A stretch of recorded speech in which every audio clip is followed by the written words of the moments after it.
Welcome to Calming the Chaos, where I help you find peace in a chaotic world.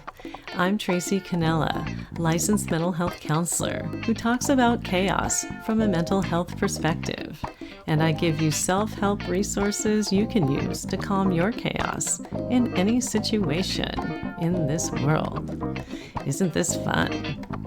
It's not a substitute for counseling or psychotherapy, but just a lot of helpful hints and tools. So if you're on board, feel free to tune in. And now, let the chaos begin. Welcome to part 2 of my talk with Ramsey Zimmerman, host of What's Worthwhile podcast, as we talk about the political issues that are causing chaos in our presidential elections, which are going to be in about 2 weeks.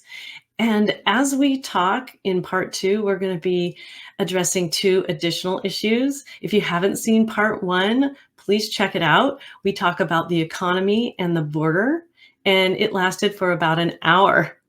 But a lot of good, important points were brought up. So here in part 2, we're going to be talking about 2 additional issues. You will have to listen to find out what they are, but they are important to the American people, and they do cause chaos. So hopefully Ramsey and I can figure this out together and help you to understand what and who to vote for in the upcoming elections. And we are not going to pressure you in any way to do anything that you don't want to do, but there it is. We're just going to present our points of view. So check it out. You choose wisely and calm your chaos. It's just an election, right? Okay, let's talk.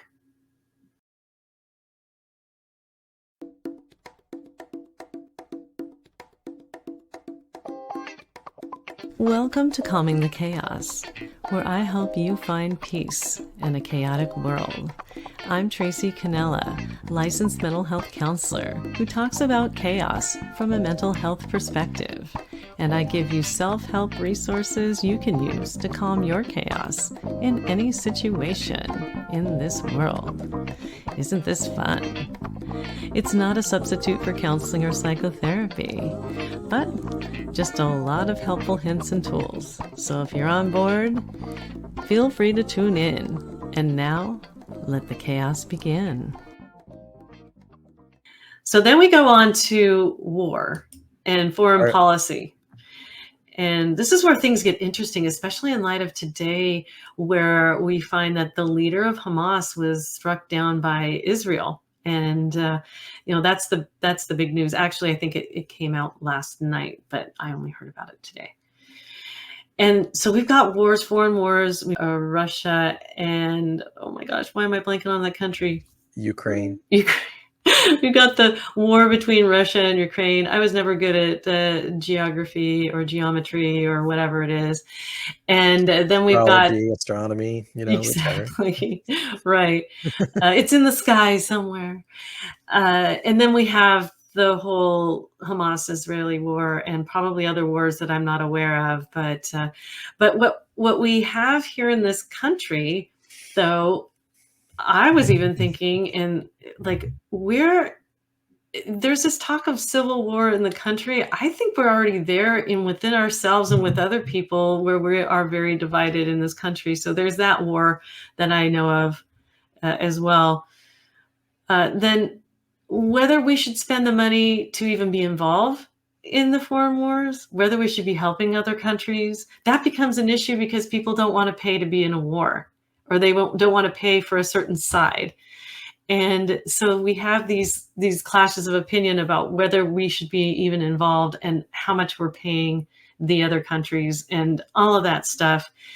And that's where I start to go into a little bit of shock and go like, all right, I think I can feel myself checking out here because this is too much for my brain to handle. So hopefully you can add something intelligent to that rambling I just had. Well, when you look at wars today, I think many and most people would grapple with the idea, is this a just war? So is this a war that needs to be fought? I think most reasonable people ask themselves that question: is this a just war? And that's a very difficult question. It's difficult to answer, but it's even more difficult when both sides of a conflict ask themselves that question, and both sides of the conflict come up with the answer that yes, it's a just war. And how is that possible? Mhm. And it's possible because when people look at the world in terms of good and bad and enemies and allies, and they come to the conclusion that the conflict is just because we're the good guys and they're the bad guys, both sides of a conflict can come to that same conclusion. And those are the most dangerous conflicts, because then they lead to things like the ends justify the means in terms of thinking. And it comes to thoughts like, uh, it's not an atrocity if what the other side did was worse, or if the other side deserved it because they committed this atrocity first. And that's the nature of the escalation of war, when both sides believe that their side is just, when they believe that they're the good guys and they believe that the other side is evil, that they're the bad guys, and that then their actions are justified. And that just spins out of control, and no one wins. No people win when that happens, uh, unless you're selling arms to one side, or you're selling arms to both sides, or if people who are in control have a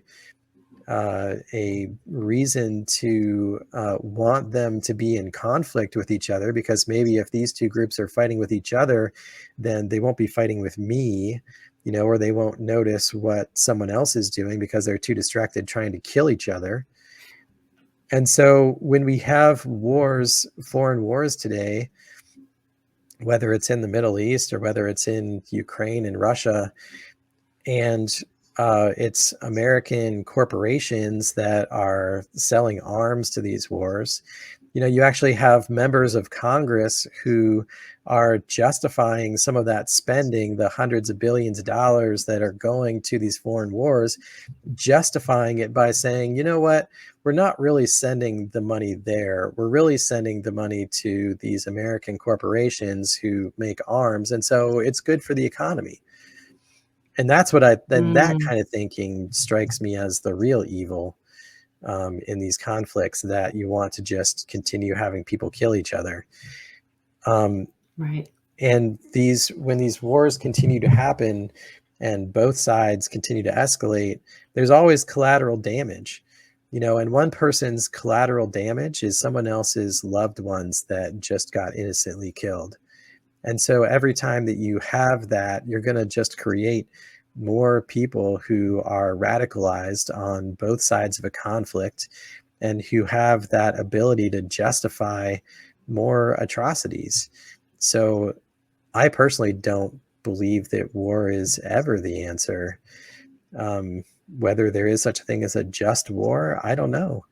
I Mhm. mean, sure, yeah, I guess we can say that there's a just war, but it's difficult to imagine how the wars that are happening now um, do not have fault on both sides.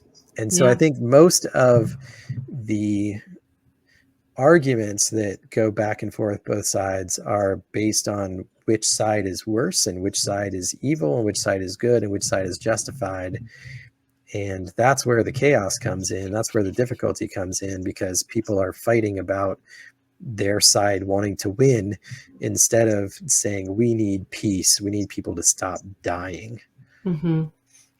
Right. When I heard about the Hamas leader getting killed by Israel, I thought, well, is this then the end of the war? Will they actually stop? And I thought about the hostages that are still locked up or somewhere in wherever they're at.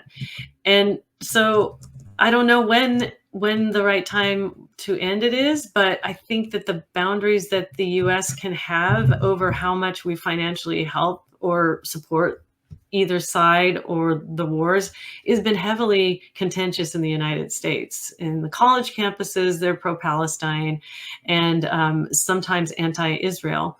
And then in the administration that's here right now, they tend to favor the Israelis, or at least this is the message that I'm getting. And it all becomes very confusing as far as, well, how did it get here?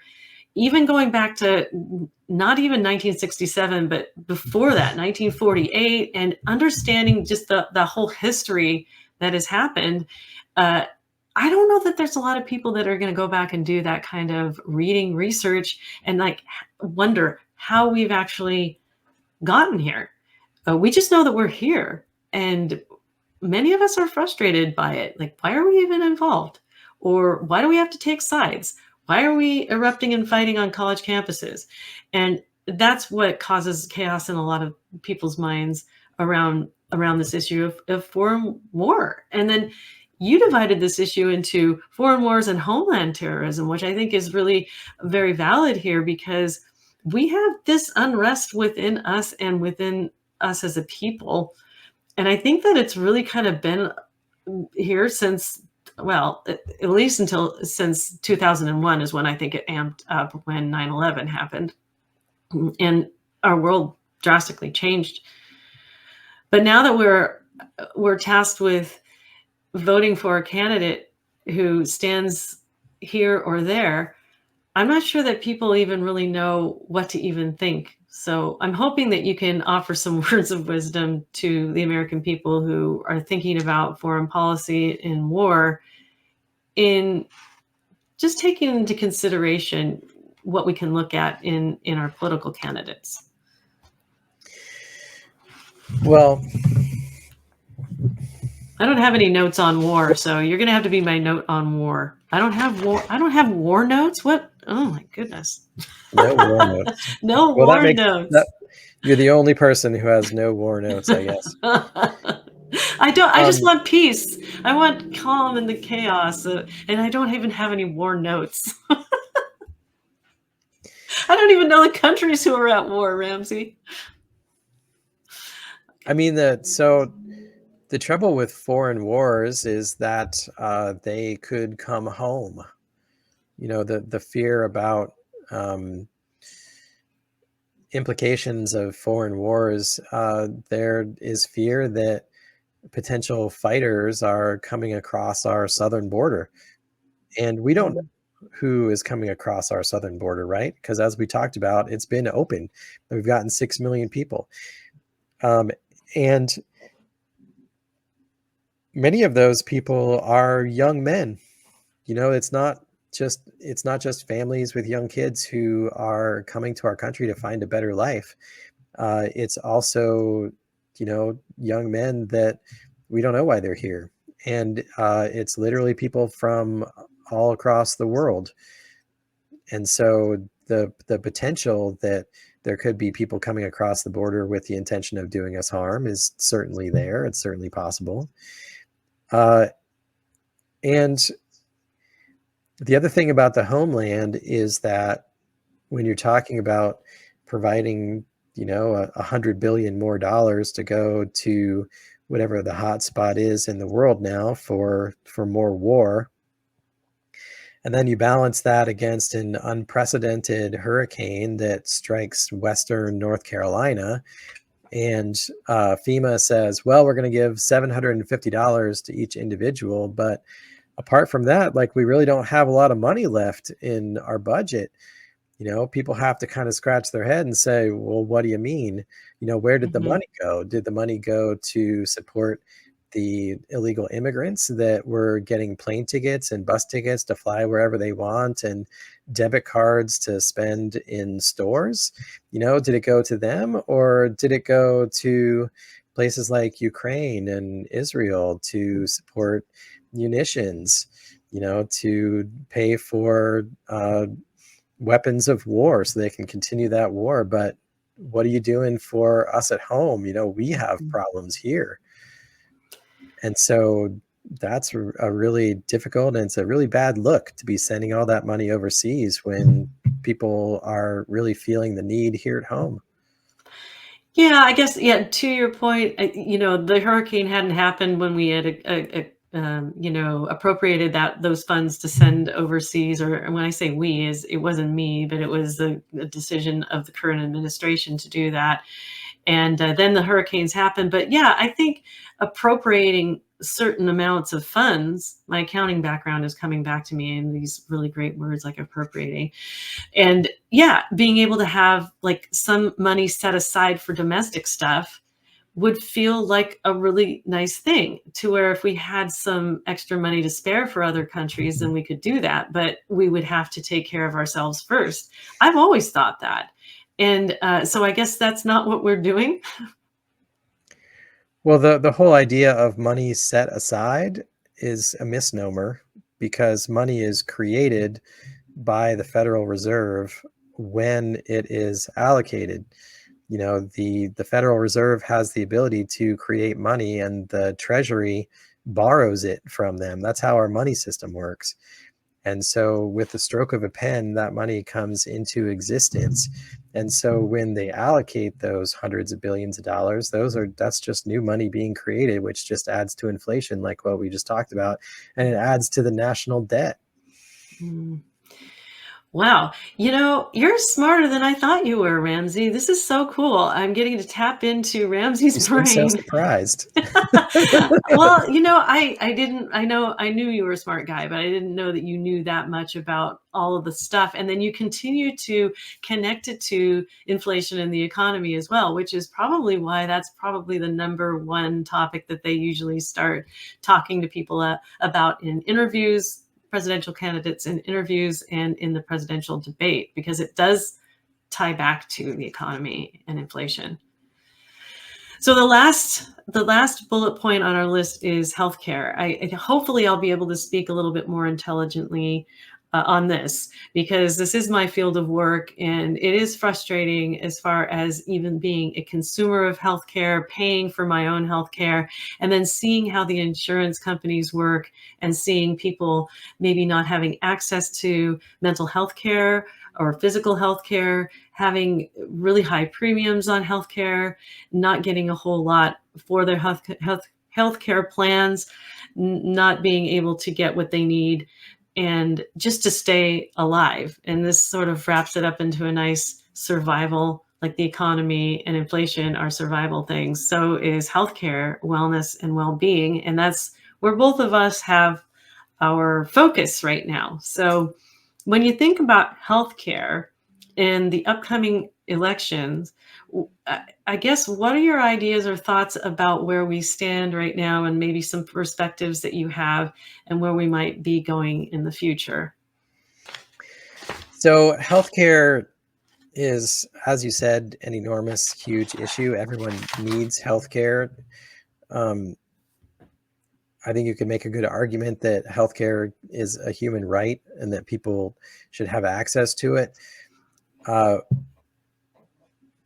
and when we had Obamacare come across, for the concept and the idea that everyone gains access to healthcare is a terrific concept. Everyone wants everyone to have access to healthcare, but at what cost and in what ways, right? So uh, I'm not an expert on Obamacare, but um, kind of my perspectives there is that it was the biggest winner of that whole system were the largest insurance companies. And so the largest insurance companies were able to, consolidate the market with all of the new, higher regulations and bureaucracy and paperwork. And the way that insurance companies are making money in the United States is a set percentage of billings, of what the healthcare providers are billing in terms of the prescriptions and in terms of surgeries and other and diagnostic procedures. And so everyone now is lined up as an incentive to provide more healthcare. They're not being measured and incentivized based on positive outcomes. They're not being based on people being more healthy.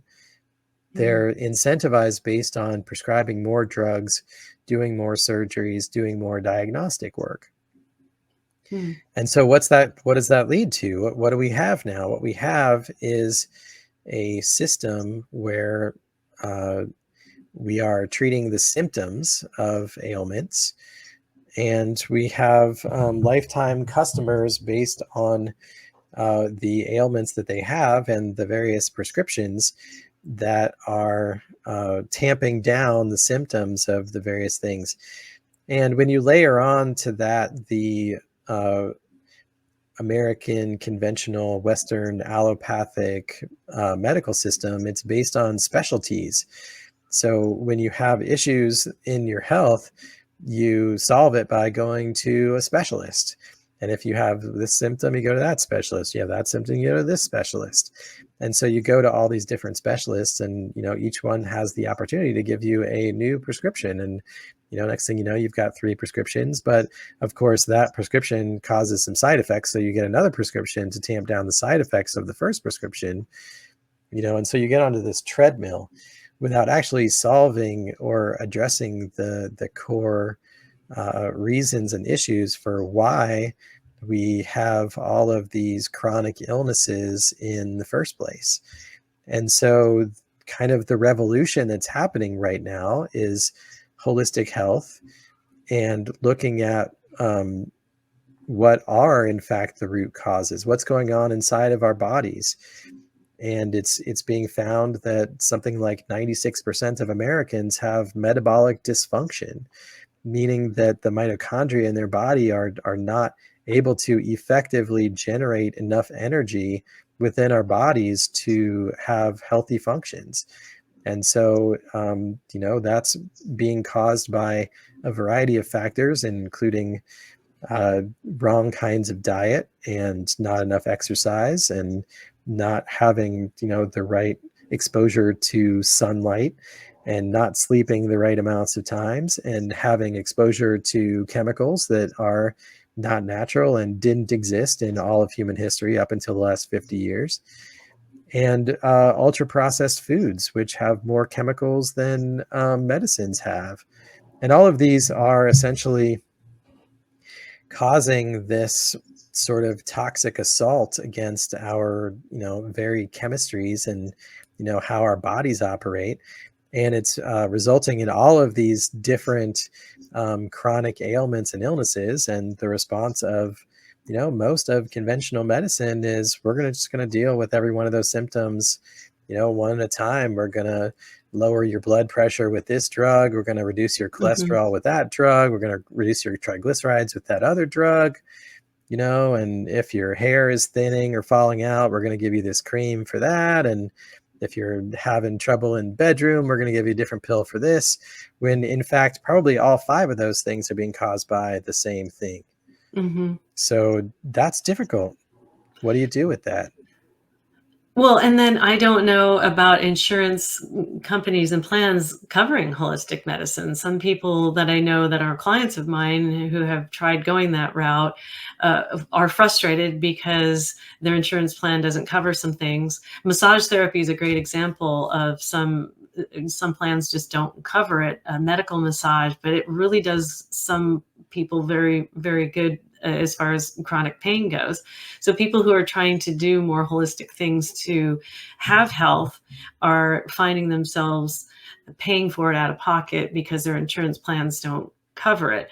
And so I don't know a whole lot about the Affordable Care Act or Obamacare either, except for as far as people going and buying insurance on the open market, it has been more affordable for people to do that. I remember before Obamacare came into being, paying a lot of money for insurance, and then after it came into being, not paying nearly as much. It was actually more affordable for us to because we have to purchase our own insurance. I'm self-employed, and it's great. It's great to see people having kids, and under the Affordable Care Act, they can keep their kids on their insurance plans longer, while they're in college or doing whatever they're doing, up until the age of 26, I believe now. And again, I think the spirit of the Affordable Care Act was to be able to have people have more access to healthcare that they need. And when you talk about incentives for drug companies or insurance companies to do more procedures and the money machine, it all goes back to what? The economy. And, it kind of all ties in there. And I'm like, I've never really thought about things in this light before. And it is more affordable. And yet, is the treatment plan actually what it could be? Is the treatment plan costing more money than it needs to cost? And in turn, maybe we could have a more holistic solution to this whole problem. Well, here's the thing about insurance or incentives. Things are still not free, right? Like if you're getting something free, or if you're getting something, if your prescription costs 57 cents at the drugstore, it doesn't actually cost 57 cents. Somebody is paying full freight for that. And you can be assured that the corporations are not losing money. They're billing somebody. The manufacturers are billing the insurance companies are billing the people, and they're billing the government, and the government is creating money out of thin air and then asking us to pay for it with our income taxes, and we're paying the rest of it based on increased prices through inflation. So everything costs money. And so if you want to have Ozempic injections that reduce weight, that are for weight loss, and if those injections cost $1,000 or more every time that they give that treatment, even if people on Medicaid, they're talking about a bill going through Congress to fund Ozempic with Medicaid. So, those people who are getting those injections, those parents, the low-income parents who are getting those injections for their children in that future scenario, they may not be paying for that, but rest assured someone is paying for it. And why couldn't we use those funds instead to fund organic food, or education about exercise, or fixing the playgrounds so that people will spend more time outdoors? These are the ways to actually be healthy. Health inside of a syringe or inside of a pill bottle is much less health than what grows in the ground and that shines in the sky and the sun. Yeah, looking around at your environment and considering what could actually change. Those examples are amazing. I really appreciate that you brought those up. And yeah, where are we spending our money comes back into question. My mother-in-law says, it's all about the money, Tracy. And I used to roll my eyes at her, but now I'm like, she is so wise. From eyes to wise. And because it kind of does go back to that, even our own well-being and wellness, it goes back to the purse strings and money and what we are spending our money on. And yeah, could we improve a playground and incentivize us to go outside and swing on the swings or run around in a nice paved playground? Sure. But we are choosing to do this other thing, which I don't know who this person is who controls YouTube, and somebody's paying for this thing, but I'd like to know who. Maybe we can do a deep dive on that, or you can just ponder it and let me know. I just got this visual picture of Smithers from The Simpsons. Just kind of this little excellent. And maybe he's paying, and somehow he's benefiting, though. It's an investment for that person who's paying too, right? So it goes back to the money. Oh my goodness. Am I going to have nightmares about money tonight? I don't know. I don't know either. Well, gosh, I think we covered our bases pretty well, and we really covered a couple of things that I hadn't thought of course, and I didn't think that it went too badly. What about you? No, I think we covered a lot of ground, and I think that it really sort of built upon, each one built upon the other. Uh, I just really want to kind of leave our listeners with some ideas, and I just really want to encourage people to think things through. You know, don't accept things just because someone is trying to give you that message. Instead, think it through, do some research, look for as many different sources and perspectives as possible.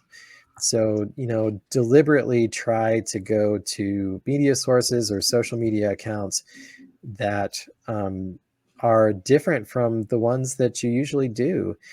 And when you approach actual people, when you try to have difficult conversations with actual people, if there are people around you or nearby or that you work with or that are in your family, and you just sort of know that they don't see the world the same way that you do, um, it's probably, by default, you either want to ignore them or block them out or just avoid the conversation. Maybe instead you want to rail and yell and convince them that they're crazy and you're right. Mm. It's not the way to do it, though. Instead, it's to have genuine curiosity, wondering what it is about what that person thinks. What is it? Because they must have a reason for why they think the way that they do. And so have some curiosity about why they think that way. And then have an open mind and some sympathy and empathy for their perspective. And maybe it's the same, maybe it's not the same as yours. But everyone's perspective is valid. And Hmm. so try to validate um, what someone sees, what someone says, and then also have an open mind that your perspective is probably incomplete, because almost by definition, everyone's perspective is incomplete. It may also be the case that they might be right. You might be wrong. I don't know about you, but I always think that I'm right by definition, because if I didn't think something was right, I wouldn't think it. So, of course, I think I'm right. Uh, but we need to honestly engage in a conversation where we open the possibility that we either haven't thought of everything or we're just not correct about certain things, and then have that conversation and then really honor and thank the other person for, being willing to have an open conversation with you. Because in these days and times, it takes a lot. It takes vulnerability to have a conversation. It takes vulnerability to say what you really think. It takes vulnerability to take the time to listen. And my issue is that I have always been, or for the most part, I avoid difficult conversations. And I am afraid, or was afraid, of what people would think of me when I went out of my way to say something that they disagreed with. But I'm getting over that.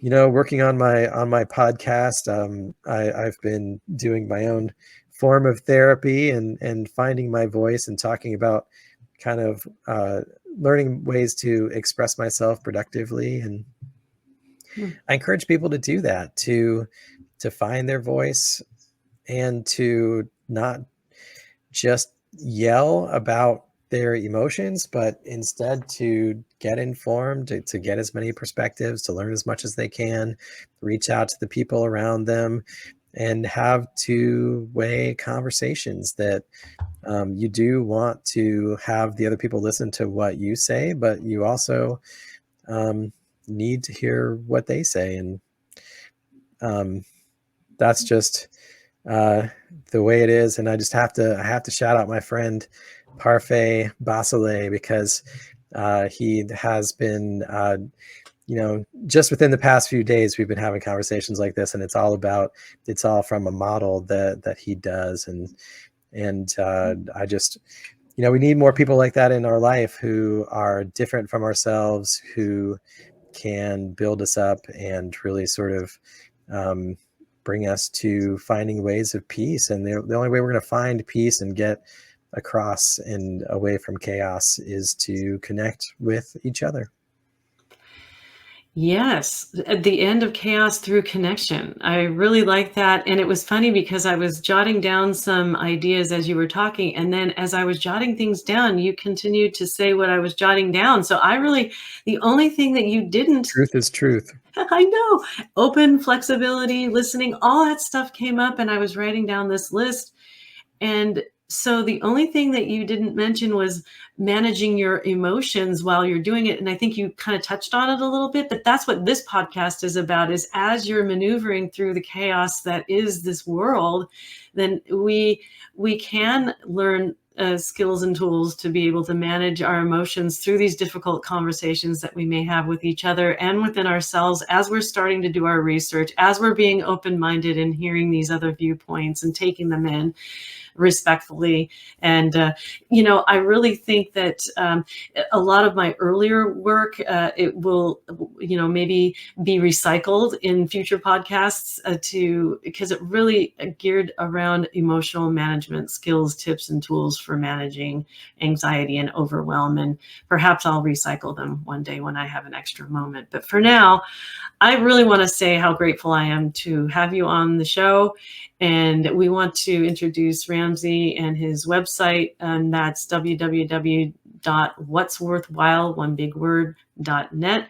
Visit his website. He has all his podcasts up there, and you can also listen to him on most of the major podcasts. You're on iTunes, iHeartRadio. You're on Spotify and Amazon. Spotify, Amazon, all the major ones. And then also you can listen right from his website as well. Do you have a YouTube channel at all, Ramsey? I don't have a YouTube channel. Maybe that'll be one of the next things. Yeah. Yeah. And then all of these nuggets of wisdom that you've given me and how smart you are that I didn't know. I thought that you were at this level, but you're really at that level. And so I really appreciate you being on today, and your parting remarks were just spot on with what I was jotting down. So you saved me some airway. All right. Well, Tracy, thank you so much. I really appreciate you and this show that you have, and I appreciate the way that you are taking the time to help people to clear the chaos in their world and their minds. And so I'm just really, really glad that we had a chance to talk today. Exactly. All right, Ramsey, thanks again, and you take care.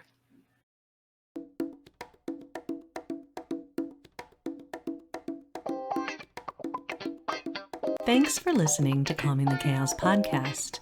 If you found this podcast interesting or helpful, please like, subscribe, and share it with your friends. You can also go to www.calmingthechaospodcast.com to listen to all Calming the Chaos podcast episodes. I look forward to sharing my next podcast episode with you. In the meantime, take care.